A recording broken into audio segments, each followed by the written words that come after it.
Hello mga kagwapo, ngayong araw na to magsisimba kami dahil ang dami-dami na namin kasalanan sa ginawa namin. Ha. Ang gwapo sa akin, oh. Dito kami nagsisimba sa downtown, Public Plaza, Bacolod. Ang ganda dito, masarap talaga kapag makasimba ka pag matapos mong panimba. Wow, masarap talaga sa piling. Pamuhinan mo talaga ng kasalanan mo. Okay. Ako dadaan sa plaza kasi baka makita ako kapi-kapi dyan. Pagkatapos naman dumiretso kami sa Mang Inasal. Tamang tama, gutom-gutom na talaga ako dyan. Thank you Lord, pabubusog ako dito. Sarap na talaga ng Mang Inasal dito sa Bacolod. Ang sarap, kahit ilang rice pang ubusin ko dito. Ang dami talagang rice.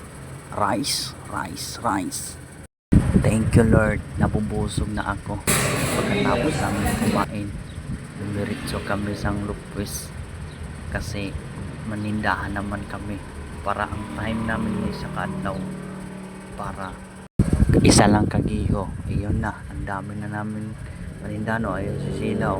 Wow, diba? Ang dami na. Ito na, nagpa-counter na kami. Ang laki ng nabayaran namin. Siyempre, ang yung ice cream di mawala kay init. Init ang panahon ngayon.